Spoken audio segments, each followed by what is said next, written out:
The day Claire and I signed the papers for 1429 Willow Lane, the realtor's hands shook as she passed us the keys. "It's a historic property," she said too quickly. "Built in 1892. The Carlyle family owned it for 3 generations." She didn't mention why they sold. We should have noticed the warning signs. The way the neighbors across the street would hurry indoors when we waved. How the mailman always left packages at the end of the driveway, rather than coming to the porch. The faint, coppery smell in the master bedroom that no amount of cleaning could erase. The first month passed in a blur of renovations. We tore up the rotting carpets to reveal beautiful hardwood floors beneath, marred by strange, dark stains that formed odd patterns when viewed from the landing above. The contractor refused to sand them out. "Some things," he muttered, "you don't want to disturb." Then the temperature drops began. I'd wake at 3:17 a.m. every night to find the bedroom freezing, my breath visible in the moonlight. The thermostat would read 50 degrees, though we kept it at 68. One particularly bad night, I found Claire standing in the hallway, her nightgown soaked through with sweat despite the cold. "He's singing to me," she whispered before collapsing. Into my arms. The doctors called it stress.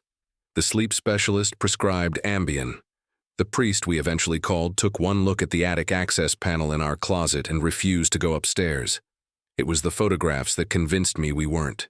Imagining things, I found the first one tucked behind the medicine cabinet. A faded black and white image of a boy, maybe 8 years old, standing in what was unmistakably our bathtub. His eyes were black pits, his mouth stretched too wide. The date stamped on the border read October 31st, 1932. The local historical society had no record of any Carlyle children. By the time we discovered the crawl space behind the nursery wall, we'd stopped sleeping altogether. The space, barely 2 feet high but stretching the length of the house, contained a nest of yellowed newspapers, empty food tins from the 1940s, and a collection of small bones wrapped in what looked like human hair. The police forensic team confirmed they were animal bones. They didn't explain the tiny handprints in the dust. Our last night in the house, the walls began to bleed. Not blood, exactly. A thick, dark liquid that seeped from between the floorboards and formed words along the baseboards. "You shouldn't have moved my things." Claire screamed when the liquid began dripping from the ceiling in our bedroom, forming a perfect circle around our bed. We fled with nothing but the clothes on our backs. The new owners lasted 11 days before they too abandoned the property. The realtor stopped returning our calls. Last month, I drove past Willow Lane on a whim. The house stood dark and empty, its windows boarded up. But as I slowed the car, I swear I saw a small face pressed against the attic window.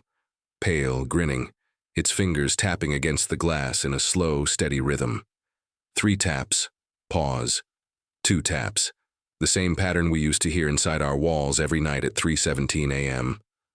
The house sold again last week. I thought about warning the new family. But what would I say? That the cold spots follow you even after you leave?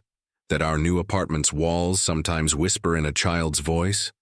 That Claire still wakes up screaming about the boy in the bathtub?